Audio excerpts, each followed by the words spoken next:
Hello, everyone, and welcome.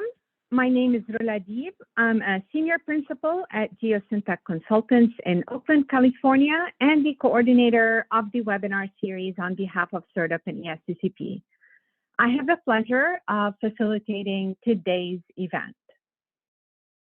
This webinar focuses on DoD-funded research efforts to evaluate the performance of fluorine-free firefighting foams, as well as the Navy's efforts to develop a fluorine-free foam military specification. The webinar will feature two speakers, Mr. Jerry Back from Jensen Hughes and Mr. Tom Raffini from the Naval Sea Systems Command. Each presentation will be followed by a brief Q&A session, and we will conclude the webinar with a longer Q&A session. The next several slides provide instructions on optimizing your webinar experience. If you have not done so already, please download Zoom at the link shown here and provide it to you in your webinar registration confirmation email. If you cannot download Zoom, you can view the slides using a compatible internet browser such as Firefox, IE, or Edge, and by creating a free Zoom account. If you have problems viewing the slides, or if your screen freezes, try keying in Control and F5 to do a hard refresh of your browser.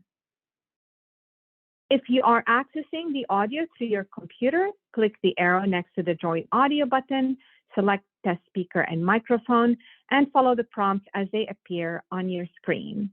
If you continue to have difficulties, call into the conference line shown here. You may also submit a comment using the chat box in Zoom.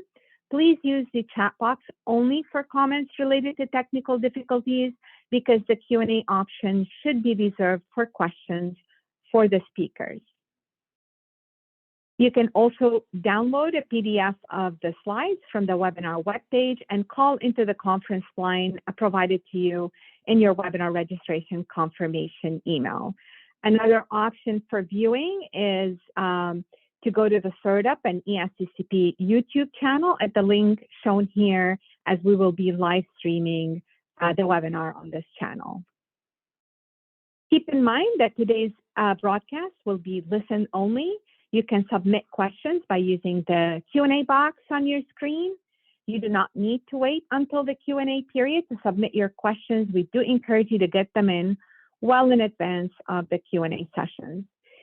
And when you do submit your question, please add your organization name at the end so that we can identify it. With that, I would like to introduce Dr. John Lascala, who is the SERDP and ESTCP Program Manager for Weapons, Systems, and Platforms. Prior to joining SERDP and ESTCP, John served as Chief of the Manufacturing Sciences and Technology Branch in the Weapons and Materials Research Directorate of the DEFCOM Army Research Lab. And throughout his career, John worked on bio-based thermosetting resins for adhesives and coatings, and environmentally friendly polymers for composites, adhesives, coatings, and additive manufacturing applications. John is the recipient of numerous awards for his work on polymers, including the 2013 Presidential Green Chemistry and Engineering Challenge Award for Renewable Thermostats. John, please go ahead. Thank you, Rula. I'm happy to welcome everyone to today's SERDP and ESTCP webinar. The next few slides will provide a quick overview of SERDP and ESTCP. SERDP is the Strategic Environmental Research and Development Program established in 1991 by Congress as a partnership between the DoD and the Department of Energy and the EPA. SERDP's mission is to identify and address high-priority environmental science and technology opportunities that focus on DoD requirements. SERDP funds both fundamental research as well as advanced technology development that ultimately impact real-world environmental management. ESTCP is the Environmental Security Technology Certification Program in which we demonstrate innovative environmental and energy technologies. These investments capitalize on past investments under SERDP or other research programs and are designed to transition technologies out of the laboratory and into the field. Especially important in all ESTCP demonstrations is the ultimate transition to implementation and regulatory acceptance. SERDP and ESTCP are complementary programs with much of SERDP research occurring at the lab and pilot scale with occasional field efforts, while ESTCP demonstrations are primarily at the pilot and field scales, though occasionally supporting lab efforts are conducted. There are several environmental drivers for the type of work funded by SERDP and ESTCP, with the underlying objective of sustaining DoD ranges, facilities, and operations. This, as you can imagine, is a broad undertaking. It takes the form of looking at maritime sustainability, threatened and endangered species, climate impacts, unexploded ordnance, mission constituents, as well as other environmental drivers. One key environmental driver is the reduction of current and future environmental liabilities. This involves addressing contamination from past practices, including impacts to groundwater, soils, and sediments, UXO contamination, and developing management approaches for contaminants of emerging concern. The second part of this is pollution prevention, with a focus on eliminating chemicals of concern or hazardous materials in manufacturing, maintenance, and operations on our installations. We have several main focus areas for research and demonstration at SERDP and ESTCP as shown here. And PFAS and AFFF is really listed as that first bullet is the topic of today's webinar. SERDP and ESTCP are funding a broad range of PFAS-related projects. We began with projects on remediation of PFAS back in 2011, and in 2017 began efforts on fluorine-free foam development that continue currently, and have resulted in the major milestones that will be presented today. You can access an overview of our PFAS program as well as project descriptions on our websites. The boxes along the top of the graph illustrate workshops that a strategic plan for addressing PFAS. Prepared for each workshop to summarize the discussions and to identify R&D and technology transfer needs. Workshop reports, click the associated boxes at the top. Each SERDP project has an associated box with the project title, which links to full description of the project, as well as any reports that have been published as part of the project. Each ESTCP topic listed represents a single topic. Click the project title to go to the project webpage.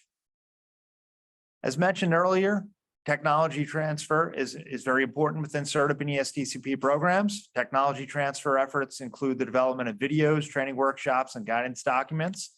The webinar series is a substantial component of our technology transfer efforts. Our webinar series highlights research and development efforts from all of our program areas. Upcoming topics include ecosystem model comparisons on military lands, environmentally sustainable methods to remove AFFF from firefighting delivery systems, in situ and ex situ approaches for treating PFAS impacted groundwater, demonstration and implementation of PFAS-free firefighting foams, and others. Registration is open for webinars through the end of this year. You can find additional information about upcoming webinars at this link. All past webinars are archived and can be accessed using the link. Finally, I'd like to remind you that a copy of the presentation of today's session can be downloaded from our webinar page. We would appreciate it if you could please take a moment to complete the survey that will pop up on your screen at the end of the webcast. I hope you enjoyed the webinar today. Now I'll turn it back over to Rula, who's going to introduce our excellent speakers on our efforts to assess fluorine-free foams and the development of a new fluorine-free foam specification to enable acquisition of these products. Thank you.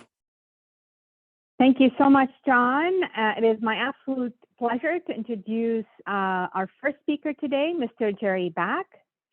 Jerry is a senior fire protection engineer with Jensen Hughes in Baltimore, Maryland. He has been with Jensen Hughes since its inception and has over 38 years of experience covering the spectrum of fire protection issues. Over the course of his career, Jerry has published over 100 papers on fire protection related topics and has been responsible for project management and administration of fire protection research, development, testing, and evaluation programs. He has performed thousands of full-scale fire tests, including evaluations of AFFF agents, and systems, aerosols, high expansion foam systems, gaseous agents, water mist systems, and water spray dilute systems for many federal and commercial clients. Jerry received a bachelor's degree in mechanical engineering and a master's degree in fire protection engineering from the University of Maryland. Jerry, we're so happy to have you. Please get us started. Thank you, Rula. There we go. I think I'm in business now.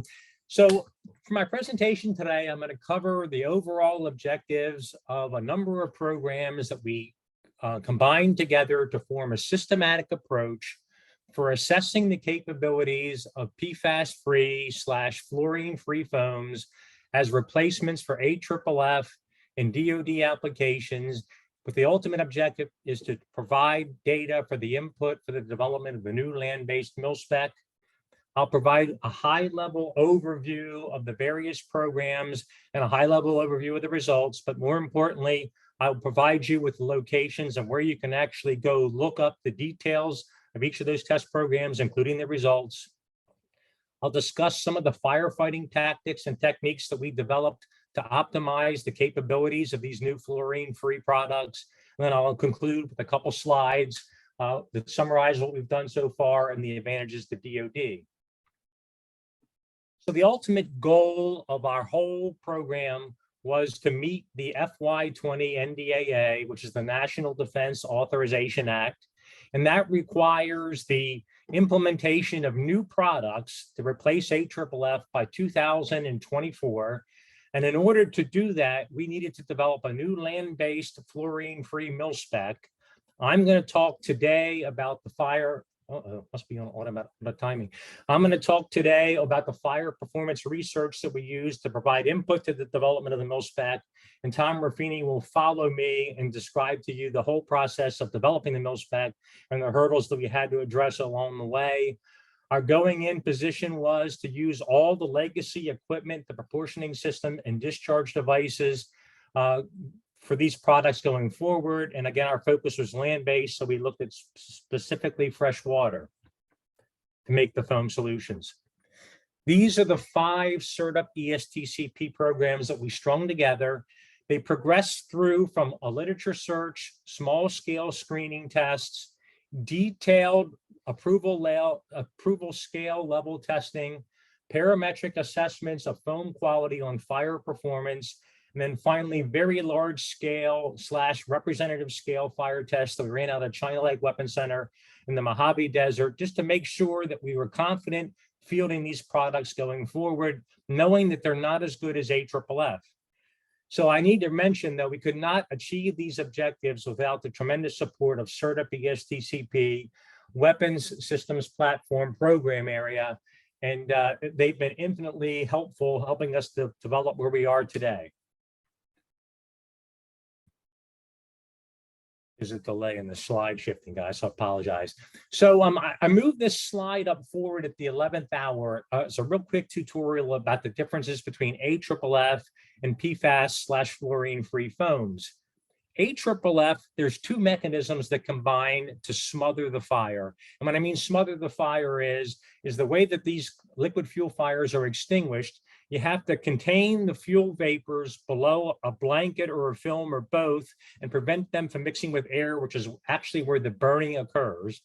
AFFF has 2 components, a fluorinated surfactant film, as well as an aspirated foam blanket, while the fluorine-free foams only require or only use an aspirated foam blanket to extinguish the fire. So aspiration will be key going forward. And the image below shows some of the firefighters discharging one of these PFAS-free/fluorine-free foams through an aspirating nozzle and measuring the foam quality that's produced during the discharge. So the first thing we did was an assessment of the commercially available fluorine-free products. We did that was conducted under WP 19-5324. We did a comprehensive literature review, and we identified 60 to 70 products that were being marketed as PFAS-free AFFF alternatives. About 40 of those had legitimate performance test pedigrees, and by that I mean They had been tested by credible third-party labs and or had listings and approvals for other applications like aviation or the petroleum industry. We selected 25 of those to test against, I refer to as approval scale tests. Sometimes I refer to them as screening tests. So how big is an approval scale test? Well, here's an image off to the right-hand side. It's a 6-foot diameter pan. It's out of the MILSPEC 24385, which is the current AFFF test protocol used by the military. It's 6-foot diameter. The flame height's about 12 feet. So when we refer to these as smaller scale and screening tests, these are still pretty decent sized fires for somebody that's never seen one up front or up close. We tested those products against both gasoline and Jet A on that pan fire. The legacy MILSPEC required 2 gallons a minute. We looked at 2 and 3 gallons a minute.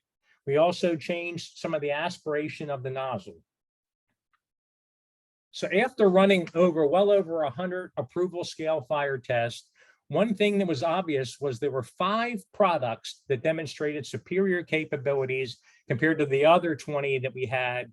And that these 5 products, again, they're not quite as good as AFFF, but they took about 1.5 to 2 times longer to put the fire out than AFFF, but they were successful against all the fires that we had tested during this test program.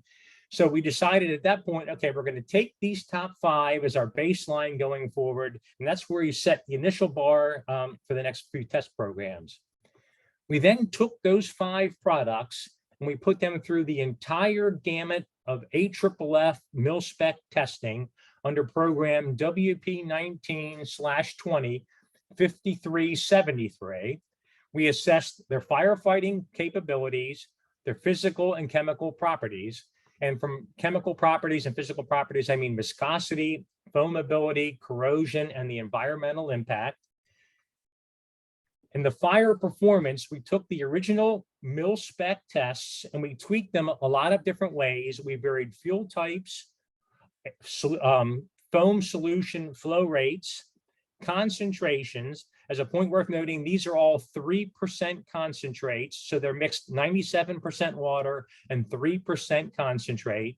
We looked at half strength, normal strength, and then double strength to see whether or not the capabilities varied as a function of concentration. We aged concentrate and we also aged pre-mixed solution to see whether or not they would, kind of as a shelf life assessment, whether they would degrade over time. And we also looked at foam aspiration. The image to the right-hand side of the slide shows some of the tests that we ran, but we ran about 60 to 70 tests on each of those 5 products that I mentioned previously at this stage of the game. So I'm not going to do a deep dive in the actual test results, but here's a high-level kind of an overview.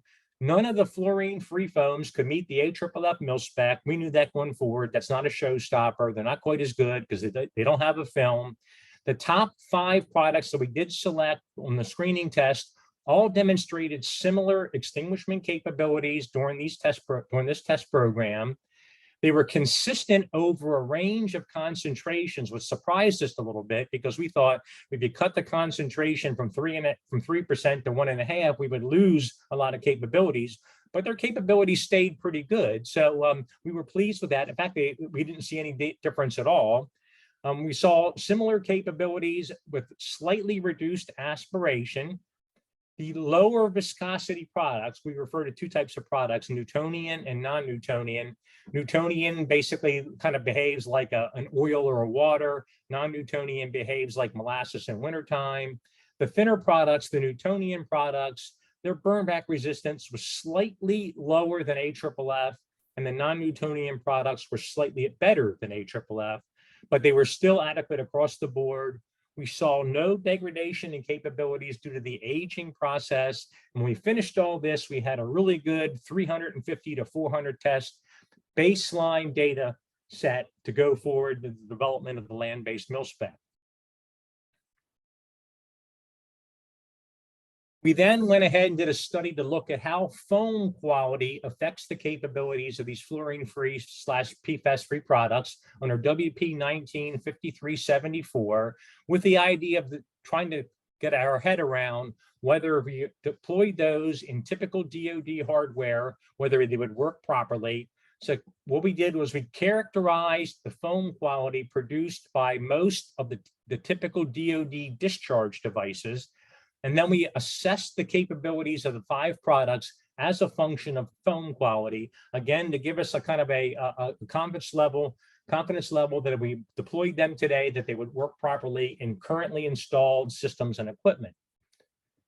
So kind of starting from the middle of the slide up, typical DoD discharge devices produced foam quality with expansion ratios of about 2 to 8.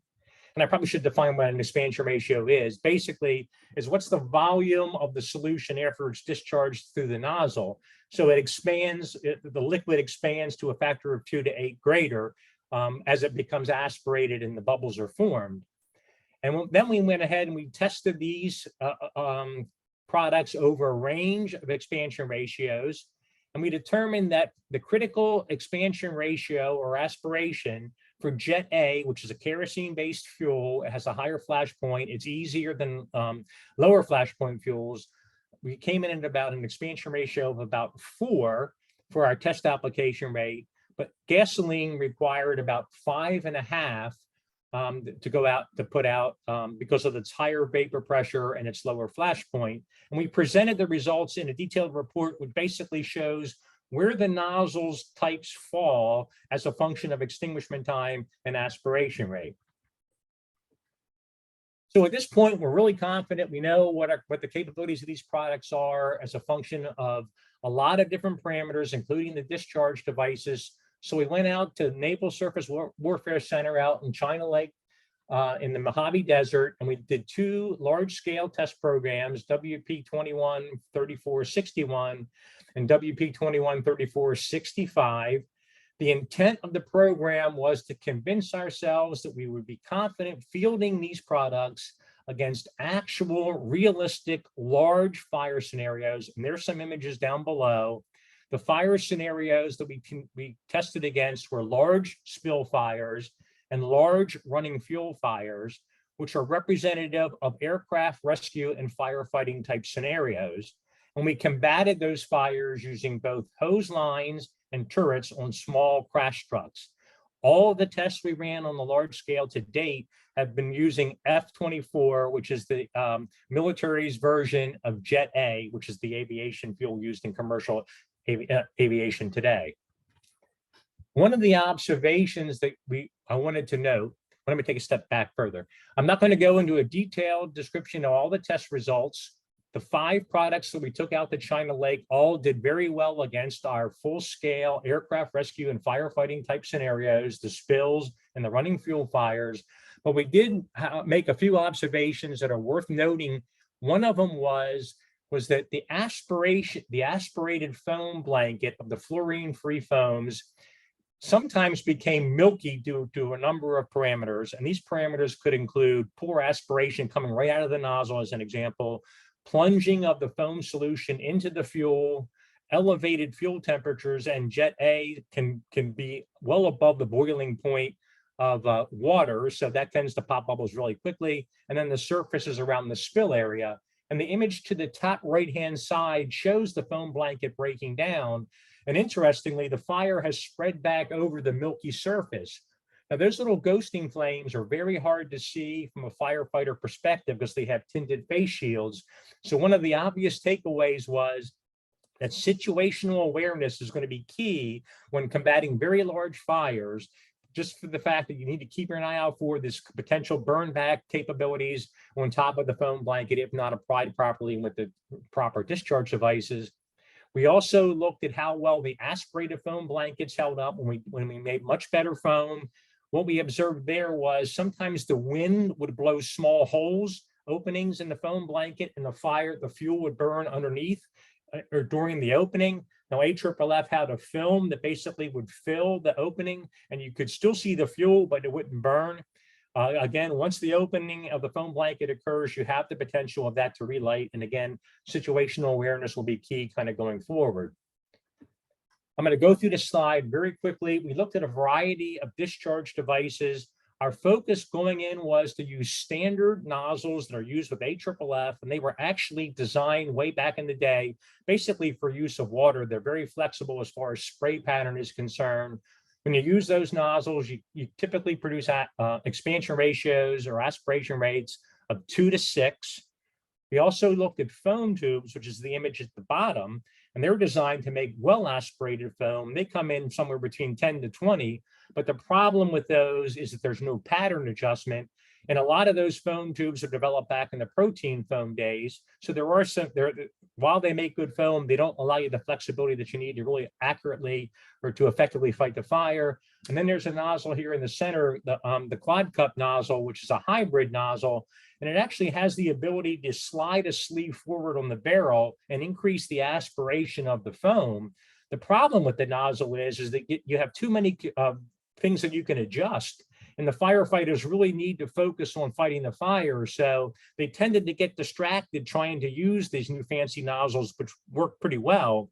And potentially with the right experience and the right familiarity with the nozzle, they can make them work much, much better. But again, we were focusing on just the water-based nozzle alone. One of the things that we found that there was a sweet spot in the spray pattern, and that there's an image of the sweet spot kind of down below. And what that sweet spot is when you increase the spray pattern to a narrow cone, which is what you see in the image, we lost about 10% of the overall reach of the stream, but we got double the aspiration rate. And the firefighters developed a really clever technique about laying their hand along the side of the barrel of the nozzle and then slowly increasing the spray pattern until the spray pattern touches their fingers. And that's where we got the optimal application, or the optimal expansion ratio, which was about 8, 9, 10, which is above our critical values that I mentioned to you previously. So we came up with a couple of techniques for fighting spill fires using that optimal spray pattern that I mentioned to you just in the previous slide. The best way to put the fire out quickly, according to the guys that we were using and the test results that we had, was a horizontal sweep across the front of the fuel, and then eventually working your way through the spill until you got the fire completely out. Sometimes it took some localized targeting as little fires occurred back up. But again, the targeting of localized fires tended to splash fuel around, pick up fuel into the foam blanket. The firefighters initially wanted to use a straight stream because they wanted to blast the fuel. And that actually works well to cut a path through the fuel spill itself. If you had to make a rescue attempt, cut an egress path, cool ordnance, cool fuselages, and things like that. But it didn't necessarily put the fire out. It basically just pushed the fuel to another area that kept on burning. We also looked at a roll-on technique, and that's shown on the bottom right-hand side. That was developed years ago back in the protein foam days, and a lot of people use it still with AFFF to this day, where the foam is bounced off the edge of the surface right near the fire and rolled up onto the fire, and the bouncing of the foam agitates it, makes it very good foam quality. The problem is it takes a lot more technique and a lot more time, and our extinguishment times were about 30% longer trying to roll the foam on top of the fuel surface as opposed to just using the horizontal sweep. We also looked at some running fuel fire scenarios.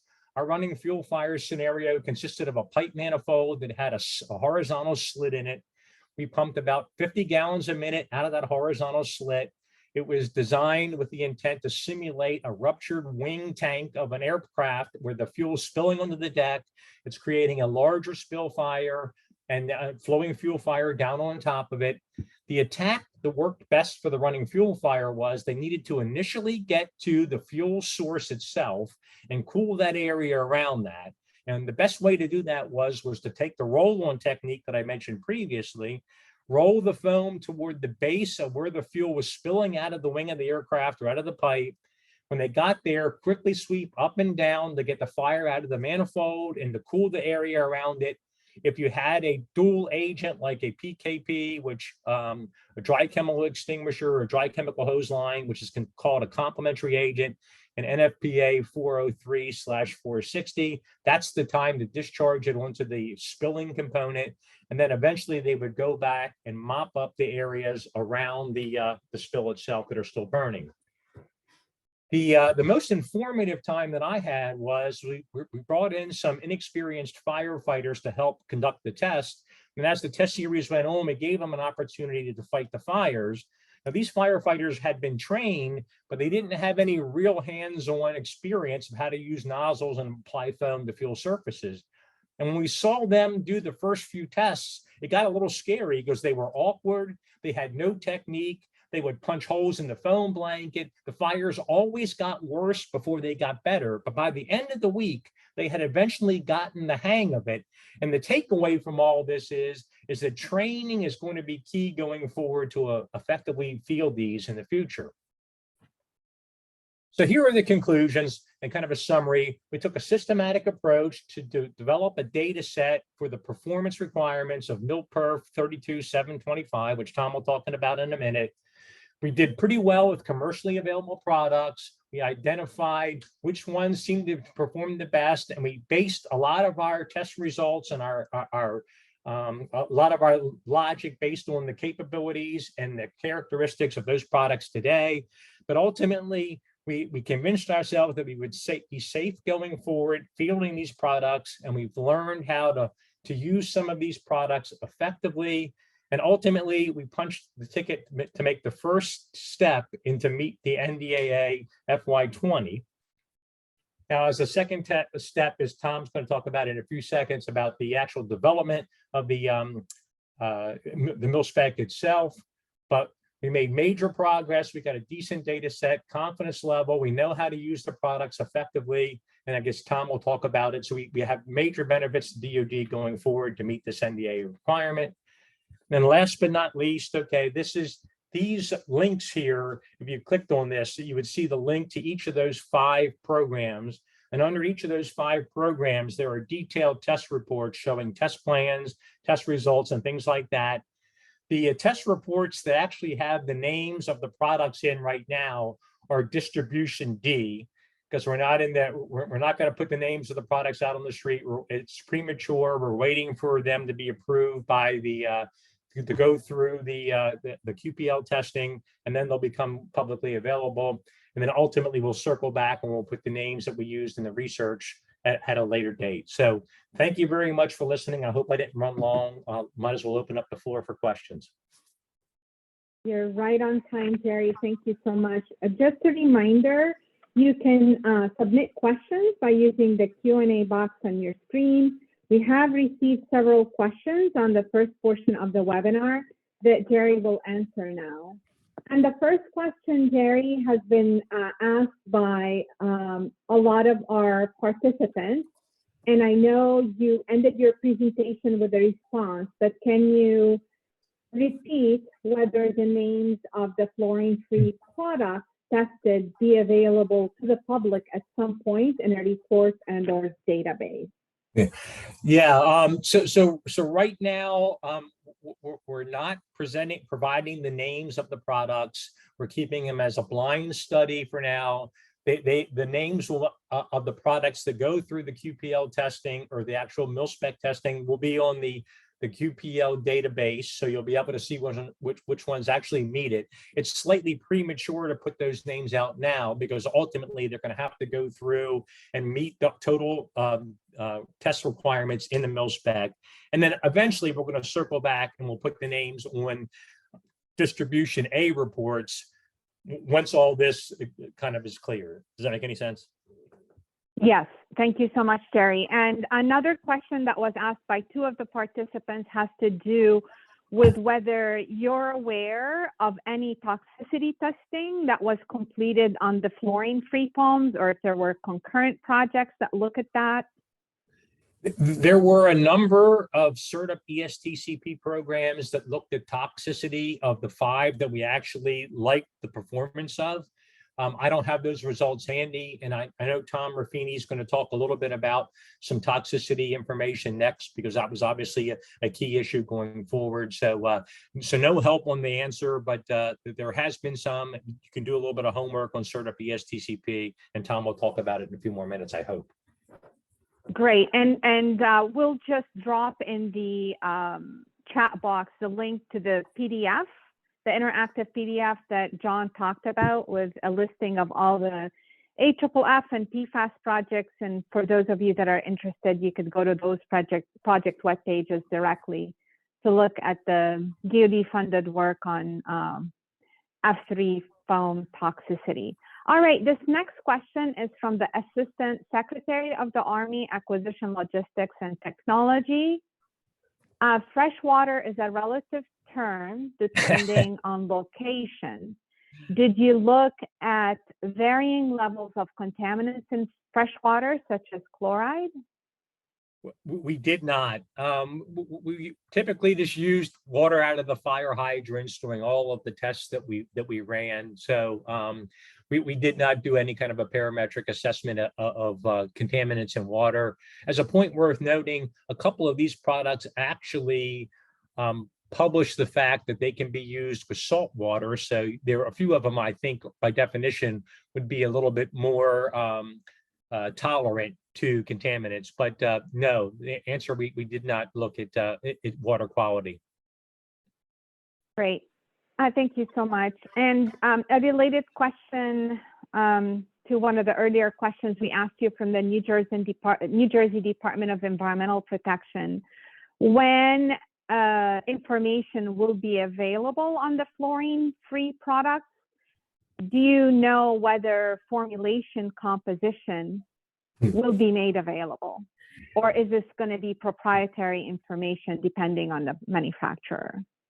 I mean, ultimately, it's proprietary information. You know, it's IP, right? So intellectual property. So they're not going to be giving out their formulation so that the other guys can make the same product. So there is a process where information associated with the formulations is provided to NAVC's group to do health hazard assessments on it. But and I don't want to get steal Tom's thunder. That's all I'm going to say for now. Okay, well, I mean, it's really no different than the information available right now on different AFFF formulations is proprietary. Okay, this next question is from NAVFAC Northwest. What testing was done, if any, with hanger grate nozzles?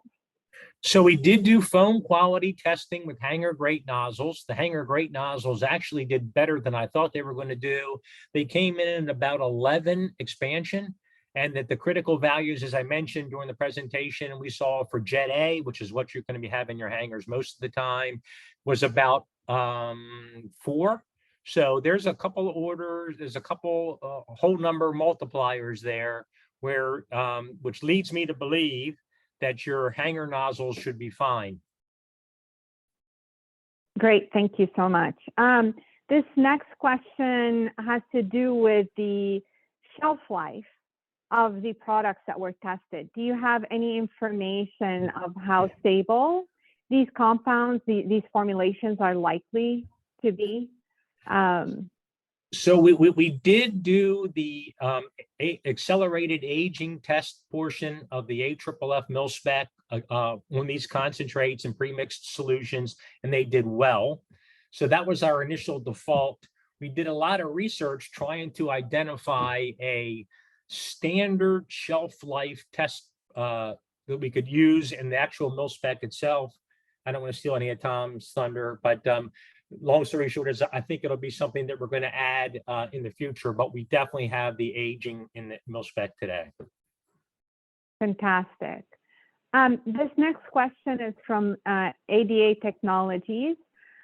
Because large-scale testing is done on concrete, which allows the fuel to be heated much beyond the boiling point of water, do you expect any significant differences in F3 performance between the large-scale testing and the MILSPEC testing, which may involve floating the fuel on water? Well, that's a real good point. So if you've seen some of my previous presentations, I have emphasized that the training should really be done, training of firefighters should be done on hard surfaces that heat up, because it does change the game some as far as how to apply the foam to the surface and reflashes and things like that.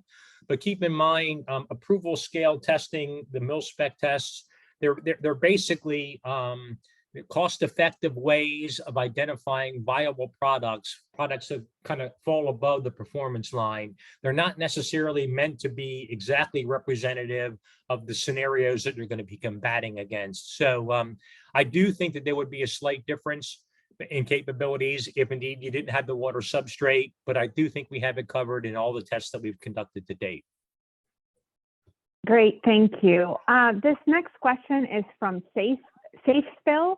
Could you please speak to the water requirements of the new foams? The water requirements of the new foam. I'm not sure what exactly they're looking for, but perhaps mixing. Okay, so all the products that we looked at were 3% concentrates. So they're mixed 97% water with 3% foam concentrates to make the solution that you're going to discharge on the fire. So that the top 5 were all 3%, and that the new land-based MILSPEC is focused strictly on 3% concentrates. Does that help? Yes, very much so. Thank you so much. All right, the questions are coming fast and furious. Oh boy. The plan is to continue for a few more minutes with you, Jerry, go through Tom's presentation, and then towards the end, we're going to go back and answer any unanswered questions. This next one is from the Tennessee Army National Guard. Will existing AFFF hanger nozzles be compatible with the fluorine-free option? And I would encourage you, Jerry, to expand on this question beyond just the nozzles, perhaps mixing, tanks, and other equipment. So that's a multiple level question. So again, we focused initially on using standard DoD hardware. The viscosity requirements in the MILSPEC, the times I'll talk about in a minute, basically kind of put them in the right range for the proportioning systems to work properly. We believe, we haven't tested all the proportioning systems, but the physics seems to say you should be fine. So from a proportioning system standpoint, the indications are good. But again, you have to do this kind of tests when it comes to actual fielding these products, right? Independent of what you, whether it's a military base or a commercial base. So we had that covered. With respect to your nozzles, so I mentioned about the NavFac grate nozzle. The NavFac grate nozzle, which is again installed, it's a trench nozzle. It's installed in the trenches, makes very good foam and works well. So I think that's covered. Where the products actually start to lose their capabilities is through sprinkler nozzles, right? So the sprinkler nozzles, if you happen to have a hanger that's designed to 409 closed head sprinkling system, foam system, it would not make good enough foam, from what I can tell, based on my data, to be able to use these products without doing some kind of tweaking. You really would need to change it to a deluge, kind of an aspirating nozzle or something like that, or at least chase other nozzle types to use as replacements, different deflector plates and things like that. Great, thank you.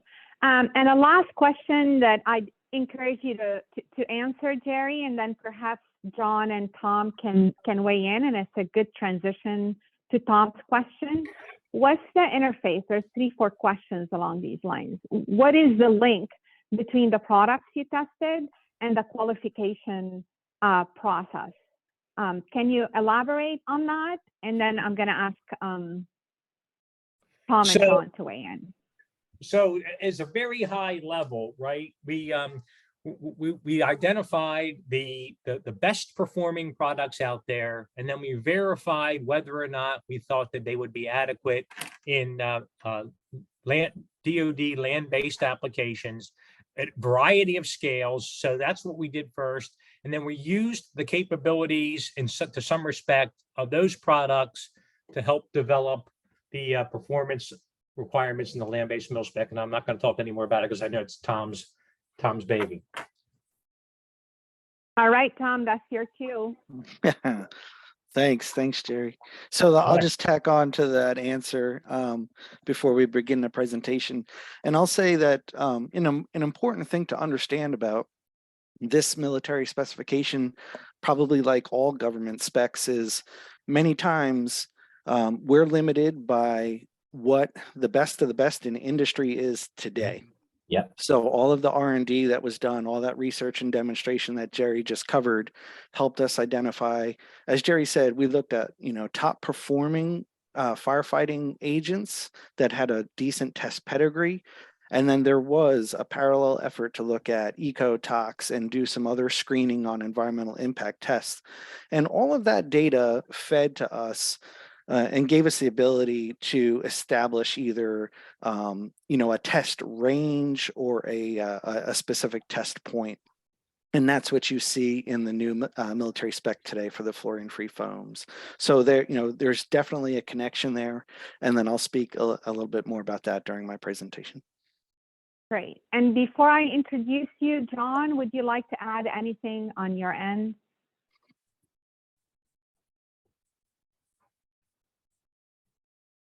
Sorry, Rilla, I didn't John, realize it's for me. No, there's nothing I need to add. I think Jerry and Tom covered that great.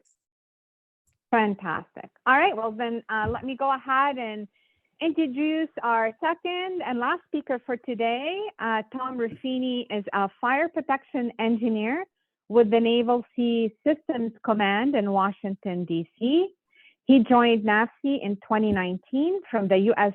U.S. Marine Corps headquarters, where he served in several positions, including as Director of Fire and Emergency Services. And prior to his work with the Marines, Tom worked with the Department of the Treasury and for the Naval Facilities Engineering Command as an emergency management specialist and fire protection engineer, respectively. Interestingly, Tom was also an active firefighter EMT with the Prince George's County Fire and Emergency Services Department for over a decade, and is a life member of the College Park Volunteer Fire Department, where he served in numerous administrative and operational leadership positions, including as Deputy Fire Chief. So hands-on experience. Tom received a bachelor's degree in fire protection engineering from the University of Maryland, College Park, and a master's degree in national security and resource strategy from the National Defense University. He also has a master's degree in engineering management from the George Washington University. Tom, I'll turn it over to you.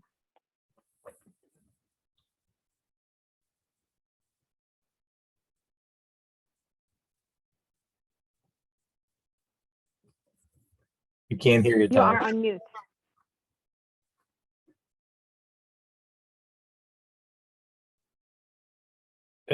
Can you please unmute yourself, Tom?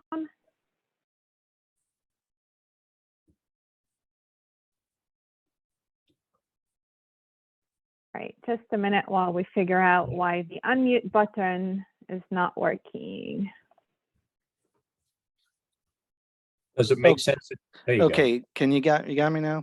Yes. Oh, yes. Sorry about that. Wonderful. So when I took control of the screen, my mute button disappeared. So, okay, well, that's a great way to start. So thank you for having me here today. It's a pleasure to be able to present this information to a broadening audience. So Jerry and I covered a lot of this in November in person, but I know there's a lot more folks online today that are probably hearing this for the first time, and that's great. I have definitely briefed large audiences before. I've never done one by webinar though, so this is a first for me, so bear with me. And I'll just assume you're all laughing at my jokes as I make my bad jokes today. So, okay, here we go. Presentation outline, the bottom line up front, I'll talk to that real quick. I'll cover the NDA requirements, which is the main reason why we are here today. Talk through MILSPEC development timeline, and then probably the slides that'll be most interesting to the audience today are those key takeaways about the MILSPEC.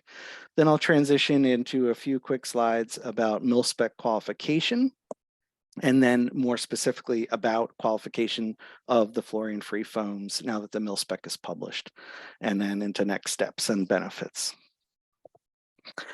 Before I get into the bluff, I did want to mention, so you heard my background, fire protection engineering, firefighting, core to my background. My role in the MILSPEC development was mostly about project management. I herded all the cats from all the different disciplines, took all the expertise from the firefighting domain, the toxicology, the chemistry, the industrial hygienists, and really leveraged their intelligence to help put the spec together. So, you know, I say that only because as we field questions later, I will certainly do my best to answer your questions that relate to environmental impact and chemistry and toxicology, but it's just not my background. So I'll do my best and bear with me. Okay, so the great news is the DoD met the congressional deadline of publishing a new fluorine-free foam MILSPEC back in January. The requirement was to have it published by 31 January. It was published on the 6th, and it was made publicly available on the 12th of January. So woohoo, we did it and we're happy. At the end of the presentation, you'll find a link to where you can download that specification. The spec is definitely a consensus built spec. I kind of just went through the gamut of all the different subject matter experts that had input to the specification. But I also caution you that consensus, another word for consensus is compromise. And, you know, I think truly that where we are today with this specification is a compromise where we tried to balance and meet the various requirements, not only for firefighting efficacy, but also to manage the toxicity and the environmental concerns that come along with the advent of the specification. That said, we intend to mature the spec over time. We believe that industry will continue to improve the firefighting performance of the fluorine-free agents, and as additional environmental or ecotox related tests and evaluations become available, we can certainly incorporate those new criteria to the spec over time. So now we are heads down and completely focused on qualification in order to meet our next congressional deadline. So that brings me to the requirements recap. So really, as governments everywhere, including the federal government, begin to regulate out of use fluorinated firefighting foams like AFFF, Congress put a mandate into the National Defense Authorization Act of FY20 that a few different tasks here. I'll just cover 4 main deadlines. One was to publish the spec, and obviously we're there. But there's 2 more milestones coming up at the end of this fiscal year. So by the end, or by 1 October 2023, the SECNAV must ensure that these agents are available for use. And in our terms, for purpose of this conversation, we'll just say that's qualifying products and getting them listed on the qualified products list. Concurrent to that date, DoD must cease procurement of firefighting foams that contain in excess of 1 part per billion PFAS. So that's really going to be your fluorinated AFFFs. And then a year later, by 1 October 2024, DoD must cease use of those fluorinated foams on military installations. And let me foot stomp here and draw you to that blue bubble at the bottom of the screen and make it clear that the NDAA did provide an ongoing exemption for ocean-going vessels, which for NAVSEA, that means our Navy ships, to continue to both procure and use fluorinated firefighting foams. So that's really important for our military readiness. Okay, development timeline. So, you know, one thing I want to talk before I just jump through our timeline here is the challenge of putting this spec together comes with the requirements. So we faced a number of both directed tasks and then a bunch of implied tasks. And it's the implied requirements that really made this a difficult project. So some things were directed. Hey, this foam cannot have more than 1 part per billion PFAS in it. Okay, we have a target, we have to reach it, and we know what we're shooting for. But so many times I talk to stakeholders from all different career fields, and the questions are, yes, but is it going to be safe? Is it going to be a safer product than AFFFs are today? And, you know, that's a great question, and we all care to answer it, but it's also somewhat nebulous. You know, what does safe mean? What does safe enough mean? And so when you try to prepare a specification and you don't have hard and fast objectives that you're trying to reach, That's where that compromise and that consensus building really comes into play.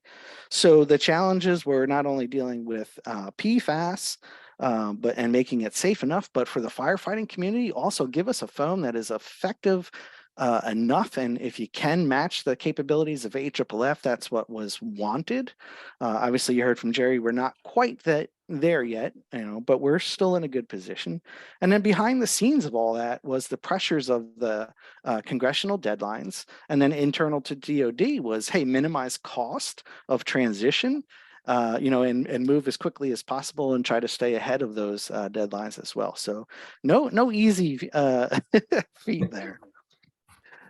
Okay, so what did we do? After 2+ years of research and demonstration, in large part, as Jerry just covered, and coupled with the other disciplines that were doing the research and demonstration as well. So our toxicology community, looking at the chemical compositions of these commercially available foams, and also some of the environmental impact testing that was done, and the health hazard assessments and the toxicity assessment screenings that were done.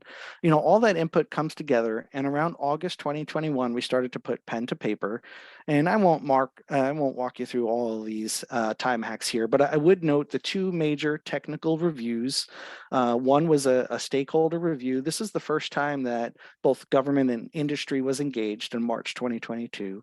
And then really the pinnacle event, this is when the document went out for a broad technical review and was even posted publicly, was concluded in September 22. It basically ran across the summer months. And again, this was the critical one. All DoD comments had to be adjudicated positively. So we not only had to return a comment to adjudicate with the submitter, but we had to make sure they accepted the change as well. And we had over 200 comments. It took us probably a month and a half to resolve them all successfully, but we did it. And then across October, November, and the holiday period and into January, we went through the last administrative reviews and then the approvals through the DoD chain. And then again, successfully published the document on 6 January 2023.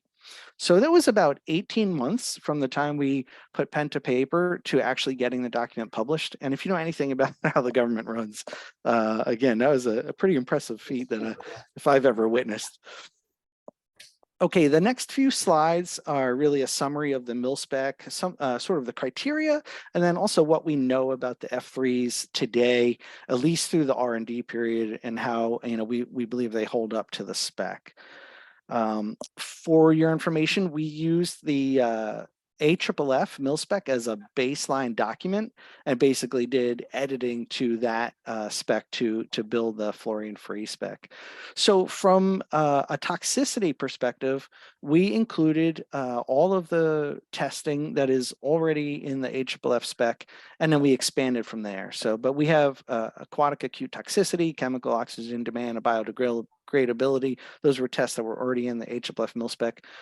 Based on the data that Jerry and others, presented through testing, we modified the criteria for the F3 MILSPEC. But along the lines of, make it safe and do better than we've done previously, these were the major additions. So a health hazard assessment will be completed on every product that goes through qualification by the Navy and Marine Corps Public Health Center. And that's really an OC health focused, human health focused review. And then a toxicity assessment using the DESHI process will be completed by the Army for every product undergoing qualification. And that expands upon the HHA and looks further at environmental impacts, including chemical fate and transport, after a product is used. We also included a prohibited materials check using the NAS 411-1. So those are the highlights of what we did to improve the specification over AFFF as the baseline. And of course, the opportunity exists to expand this into the future, and we'll consider that. Okay, so how do the F3s do given that criteria? And so I rely sort of on a very comprehensive study, probably the most comprehensive one I'd seen so far, that was done during that R&D period and was done by the Army using their DESHI process. And they looked at maybe 5 to 7 commercially available foams and an AFFF as a baseline for data. And the results basically show that at 100% concentrate, F3s have reduced mammalian toxicity, reduced persistence in the environment, and reduced likelihood of bioaccumulation compared to AFFF. And, that's the important score there. This is all good news. This is what we were striking for. This is why we went to the mat to begin with to develop the F3s. Unfortunately, F3s show an increased aquatic acute toxicity and increased irritation hazards to humans compared to AFFF. Now, we relate to that because of the increase in use of the hydrocarbon surfactants in the F3s. The fluorocarbon surfactants were removed, and that helped us clear out our PFAS issue. But the hydrocarbon surfactants, the increased use of those relates to the increase in the aquatic acute toxicity. And then as far as irritation hazards go, I mean, this is pretty common for, not only this firefighting agents, but many out there. But we do understand and, through the SDS from the manufacturers and through practical use that your typical personal protective equipment and other engineering controls used during application of the F3s should reduce those irritation hazards to humans. So, and we also, footnote here that all this testing is done in sort of the worst case scenario where 100% concentrate right out of the concentrate barrel is being tested, when in practical use, the product is, substantially diluted with 97 parts water. Okay, PFAS content limitations. Obviously, this was in the law. Products cannot contain more than 1 ppb of total PFAS. The challenge here is the ability for any lab in the world to actually test down to that level. So this was part of the consensus compromise. We have a twofold approach to establishing this criteria in the spec. And that is, one, there will be limited lab testing on approximately 40 different PFAS chemicals. And the detection levels are down in the low parts per billion. They're not always down to 1, but the test method just requires a non-detect for each of the analytes. And then to balance that and stay with the intent of the law, every manufacturer is required to submit a written statement, an affidavit, if you will, that they have not intentionally included any PFAS in their products. Okay, on to fire extinguishing performance and other properties. So this is, again, a sort of summary of everything that Jerry talked about. We had a mandate from OSD to do our best to match the chemical and physical properties of AFFF so that we could minimize the cost and the time in implementation, that we would minimize system modifications. And the good news is that's true. Now, we have noted some performance limitations, and Jerry covered this very well. Approximately 1.5 to 2 times longer to extinguish a fire in an apples to apples comparison as far as fuel type and type of fire compared to AFFF. Unfortunately, at this time, the MILSPEC does not support testing again with seawater for compatibility. Jerry did mention that industry is moving in that direction. We already know there's a few commercially available F3s that at least advertise that they can be used with seawater. So this is something we'll continue to pursue over time. One of the other big limitations is the cross-agent compatibility. So AFFF from any vendor, MILSPEC, AFFF could be mixed together beforehand and used. Unfortunately, because of the differences in the formulations of all these F3s, we couldn't include that as criteria in the MILSPEC today. But that is, again, something we're working with industry on to improve over time. Most manufacturers are recommending not pre-mixing these concentrates with water, so we captured that as part of our criteria. And as Jerry noted, the burn back resistance time is shorter for most F3s. So the next slide is probably the best thing I can do to talk about. When people ask, man, 1.5 to 2 times longer, Tom, that sounds horrible. Well, it depends on your fire and your scenario too. So for example, in our MILSPEC test, the 28 square foot fire, extinguishing times for AFFF averaging 16 seconds compared to 26 seconds. So we're not talking, 10 minutes to 30 minutes for a small fire. It's a matter of seconds. Of course, we have concerns and we need, the firefighting community to understand that. But, in a practical application, that time isn't necessarily always a very large time. And as you can see in the larger fires, as you go from 400 square foot to 6,000 square foot, that's a picture from the China Lake testing, then, then your extinguishing time difference average for HFF 60 seconds and the average for F3 is 95. So is there cause for concern? Sure, we need to make sure that this information is out there. But this, I think these photos and these timestamps, help to paint a picture of what the real difference is. And of course, we're going to continue to work with industry to try to improve that performance as well. So let me slide into a couple quick slides about qualification. I'll just say that we recognize that qualification is a time and a cost burden, not only to manufacturers, but to the government. So the government moves very cautiously on decisions to include a qualification requirement with a MILSPEC. And there's a 100-page document that helps us suss out whether a qualification requirement is necessary. And in this case, with the F3s, we did deem that there was enough cause to include the qualification requirement, basically for the same reasons there's a qualification requirement with HFFs. So at the bottom of slide 53, you can see some of that criteria. If the time to conduct the testing would exceed 30 days, if the tests require any special equipment, such as a burn lab, or if the product is for survival, emergency, or life-saving matters. These are all the things that would trigger and support use of a qualification requirement in a MILSPEC.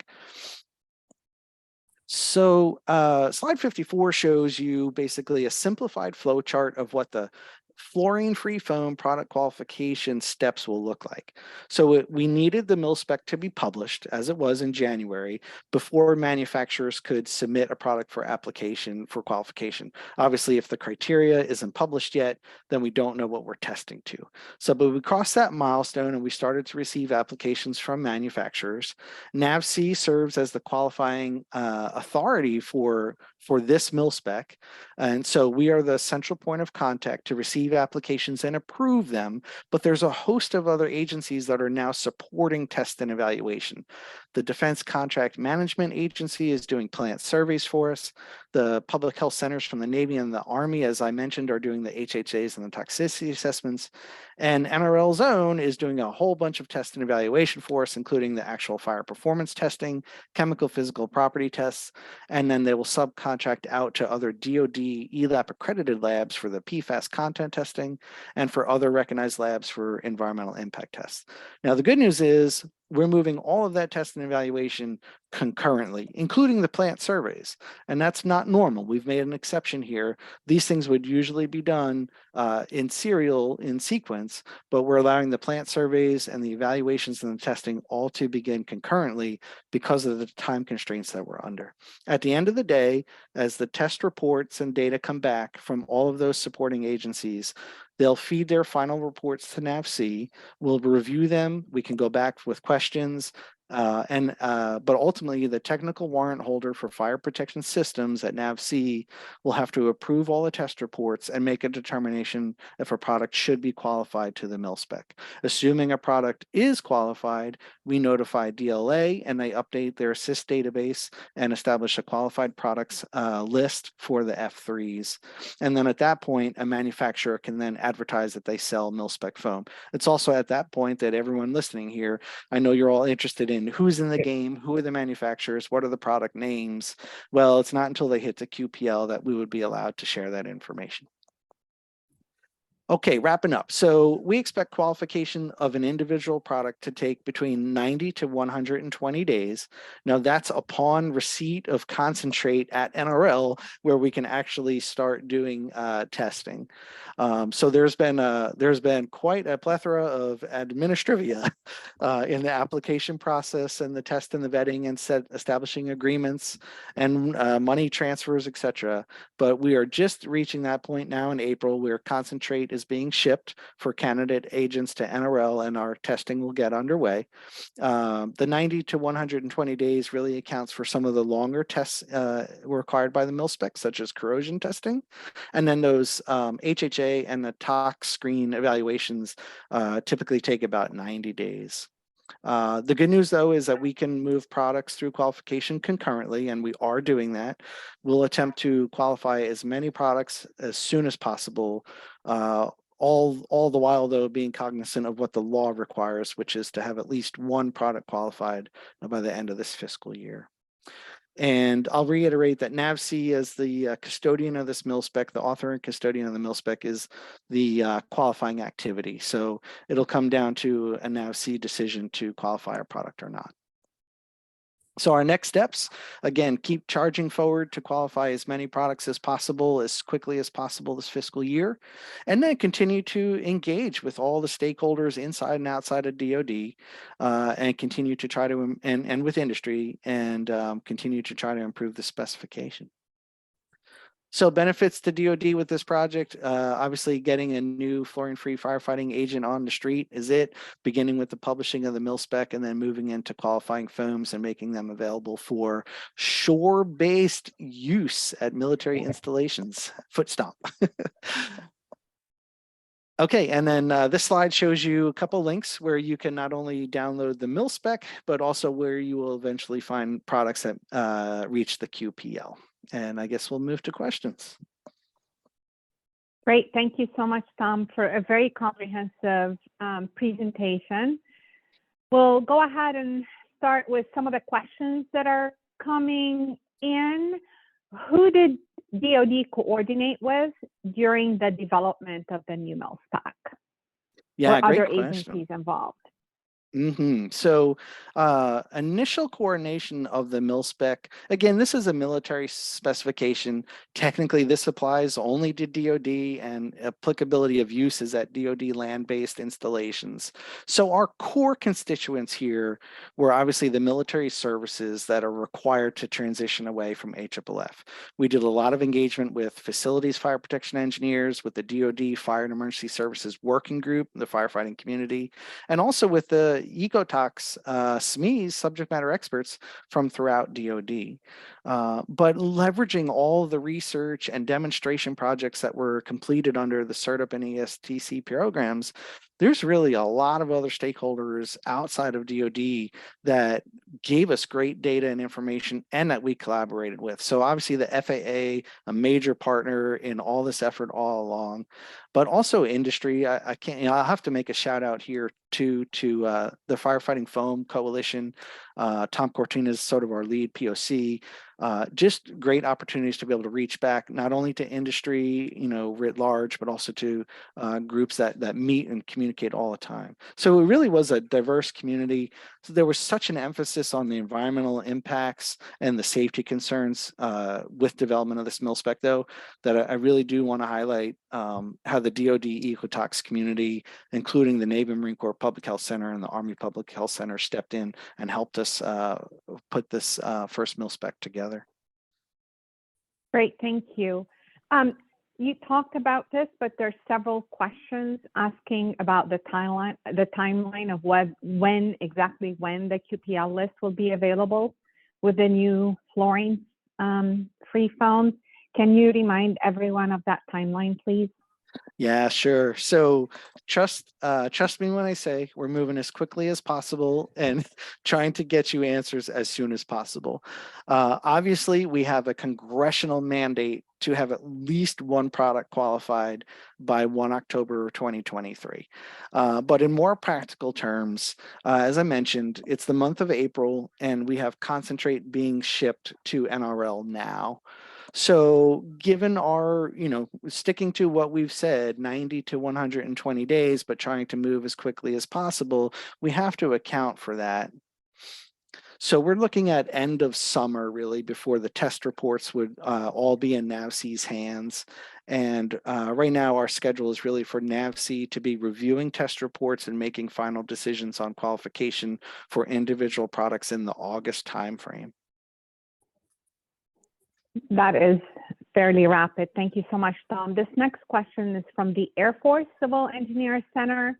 Will there be actions taken in logistics and procurement systems to limit legacy AFFF to sea-based activities?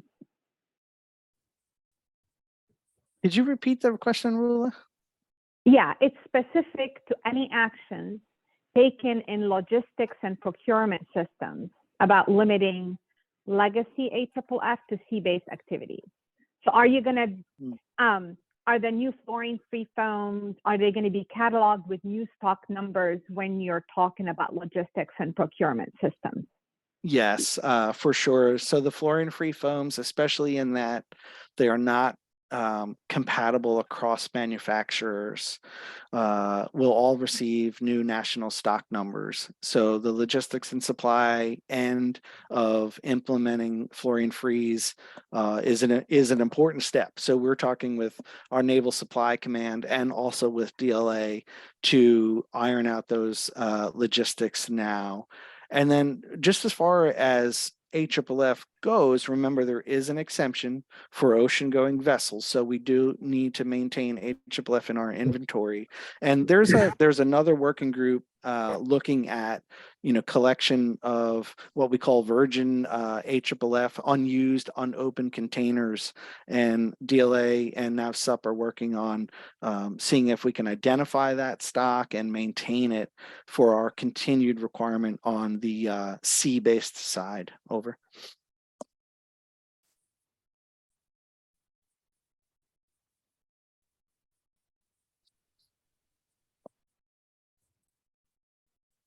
Uh-oh. Uh-oh. Rula. Okay, this next question is from the U.S. Coast Guard. What do you expect the typical cleanup and disposal process of the F3 foam, water, and any residual fuel to look like after a mid to large fire scenario? Yikes. So I hate to have to do this, but our NAVSEA's current mission is to publish the MILSPEC and work to qualify foams. And the MILSPEC itself does not get into any parameters about really even application of the product, let alone containment and cleanup. So it's really outside of the scope of the MILSPEC and really outside the scope of what I do to remark on that. I'm sorry to have to say that, but I think that's the best answer I can give. No worries. Thank you, Tom.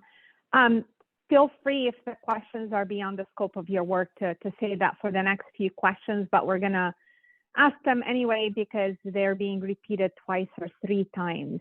Is the DoD expecting to issue any firefighting guidance or to provide training opportunities once a fluorine-free foam QLP is approved?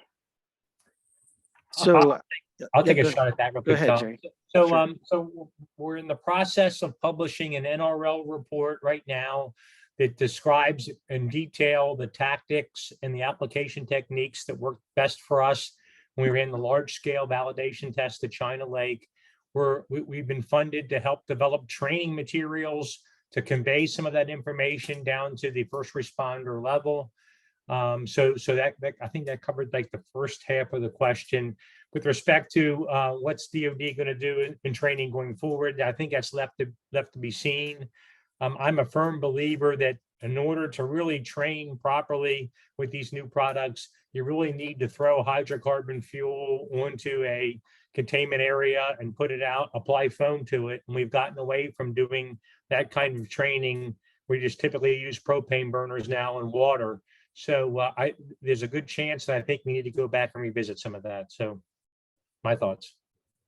Yeah, appreciate that, Jerry. And I'll just add, it's not something that I'm intimately involved with, but I do know, there's multiple working groups under the umbrella of the DoD PFAS task force to include the F3 MILSPEC and implementation thereof. So there's other working groups out there. Most germane here would be the DoD Fire and Emergency Services Working Group that are communicating with OSD in parallel to this effort here about what their training requirements will look like and how they can most effectively implement this from a firefighting perspective. Great, thank you. This next question is from the U.S. Navy. You mentioned an irritant pertaining to humans. Can you elaborate? Is it respiratory? Is it a respiratory irritant or a skin irritant? So primarily the safety data sheets identify a skin and eye irritant. That's the primary concern that we'll try to address through PPE and engineering controls in application. Great, thank you. Tom, this is a question from Inside EPA. It's a media outlet. You mentioned that you'll have some of the products qualified by the end of the summer, specifically by October 1. Can you guesstimate on the number of products that you expect to be qualified? Yeah, sure. Great question.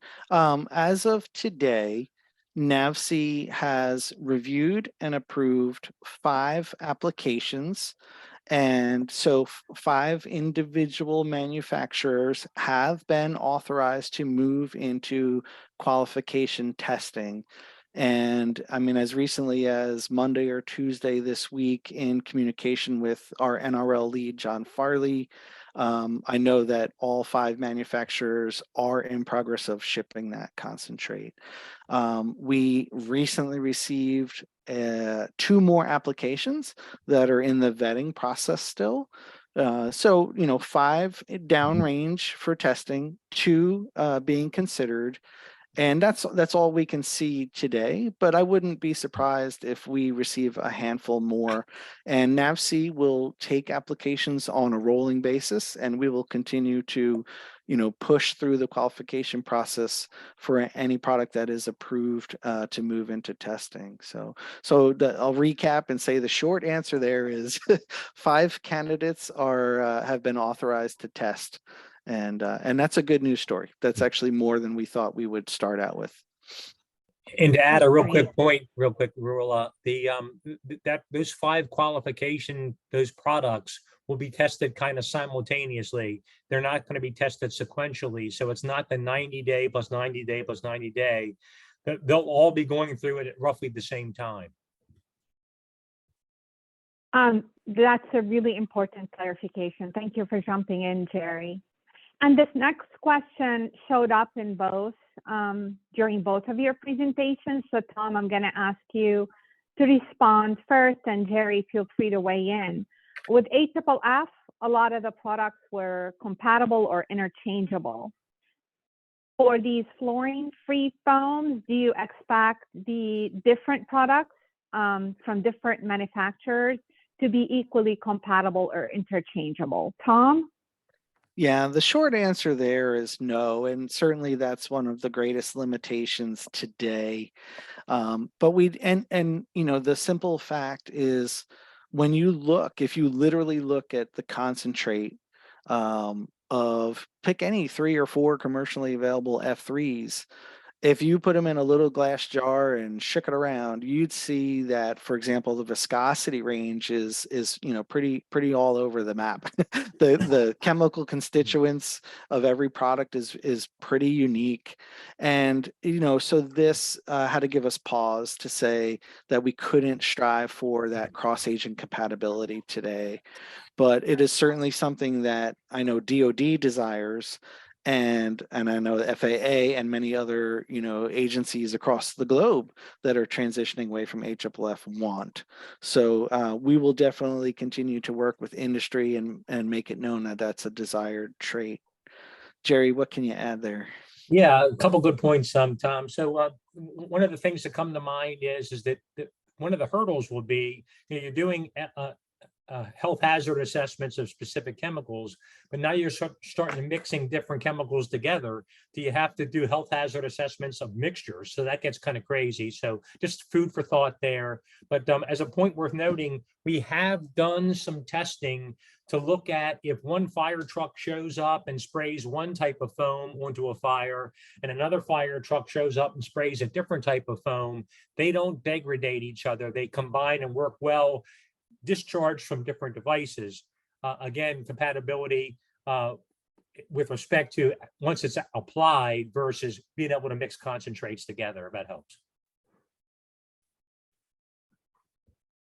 Okay, this is really useful, but pretty much what you're saying, if we're understanding it right, is different agencies at different sites are going to have to make a decision at the beginning that this is the foam that they're going to work with, and stick to that foam until desired interchangeability is addressed by the different manufacturers. Are we understanding this correctly, Tom and Jerry?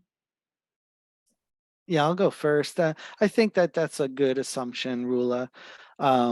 Obviously, if you have a large installation and lots of different coverage needs, you might consider that having more than one agent is, a necessary risk at this point. But I think I'll reemphasize Jerry's point that in application, when the finished foams meet each other on the ground, there's no degradation in the firefighting performance. That's really important to know. But yes, in a tank, in a concentrate tank, either on a mobile ARF unit or at a facility, I think the starting point and assumption here is that it would have to be a single, it would make most sense for a DoD installation to use a common agent on their installation.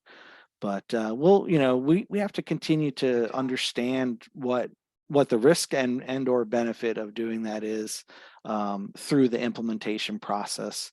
And NAVSEA will stand and support the services as they struggle through that really over the next year and two. And we'll try to take lessons learned from them and improve the MILSPEC based on that. Great. All right, this next question, we've gotten it in 4 or 5 different forms, and it's not something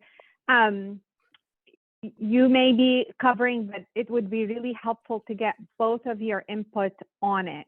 This whole issue of PFAS-free versus fluorine-free versus the 1 part per billion issue. There's a lot of questions about lab techniques. Are you measuring total fluorine? Are you measuring PFAS beyond the tens of compounds that are on the various EPA methods? Can you elaborate on what you mean by fluorine-free foam, specifically as it relates to fluorine and as it relates to PFAS? So maybe we start with you, Tom, and then have Jerry weigh in. Yeah, sure. I'm remiss to say I didn't beef up on some of these questions because I knew they were going to come, but it's really been a while since I had to go deep in a discussion about this. But some things that come to mind very quickly is DoD, we had our own struggles to understand what the requirement was, because if you read the NDAA, the terms are used almost interchangeably. So fluorine-free is something that the industry is using. PFAS-free is something that you might see in the NDAA. And then, of course, the actual 1 part per billion limitation was in the NDAA. So NAVSEA, the Department of Navy, had to go to OSD, and OSD had to go back to Hill and make sure that we were on the same page, that we're going to meet the intent of the law. And, the intent of the law, I think, really comes down to eliminating PFAS, okay? But as mentioned, the lab techniques to do that. So this was the other complication, was there are thousands and new, thousands of known individual PFAS chemicals, and new ones are coming around all the time. So, and no lab in the world has a test that could cover every analyte down to the 1 part per billion detection limit. So that was part of our back and forth with Congress to say, what's the intent here? So the intention was to have PFAS eliminated from the foams. So that comes back to the 2 criteria that are in the MILSPEC. One is the affidavit of no intentionally added PFAS. And then an actual hard and fast lab test requirement is based on what's the best available test method today. And that's the EPA method 1633. It has the ability to test in, and this is another very important point, in the medium, right? So we're talking about foam concentrate. That is not the same as testing drinking water, right? So you can get to very much lower test levels if your test sample is something as clean and clear as water. But when you're dealing with a concentrate, a foam concentrate with all these different chemical constituents, the ability of any lab worldwide to get down to the parts per billion and do a total PFAS test, all PFAS, just doesn't exist yet. So the best available today, EPA method 1633. There's labs coming online, DoD ELAP accredited labs that can test for approximately 40 different PFAS chemicals down to the very, very low ppb limitation. And so that being the best we could do today was accepted as the MILSPEC criteria. But SERDP and ESTCP are forging forward, trying to get more labs to do better, right? And they're funding the research to do that. And at any point in time that test methods with better fidelity and lower test limits become available, we will certainly incorporate those to the MILSPEC. Thank you. Anything you want to add very quickly, Jerry? We're unfortunately out of time. No, actually, I think Tom covered it very well. I mean, what happened was since the definition or the number of chemicals that were defined as PFAS has been steadily growing, and we've been chasing this for 5 or 10 years now, that the industry is typically focused for organic fluorine and trying to measure organic fluorine to get to as a surrogate for PFAS-free, but we do not have a definition right now in DoD of what PFAS-free actually is. Great. Well, thank you both for a phenomenal webinar. I just want to remind you all that the slides are available for download. All the links are active even for the PDF. And just a quick reminder about our next webinar, which is in 2 weeks on Thursday, May 4. It will be focusing on improving natural resource management by refining understanding of how disturbance and climate variability impact DoD lands. 2 speakers will be featured. Dr. Jack Pulio from the University of Delaware and Dr. Daniel Gamble from the U.S. Army Engineering Research and Development Center. So registration is open. Please visit the SERDP and ESTCP webinar webpage to register for this webinar and other webinars through the beginning of next year. As John mentioned, the audio and a copy of the presentation of today's session will be archived on our webinar webpage in case you would like to refer to them in the future. We would really appreciate it at this time if you can take a moment to complete the survey that will pop up on your screen. This concludes today's webcast. Thank you for joining us.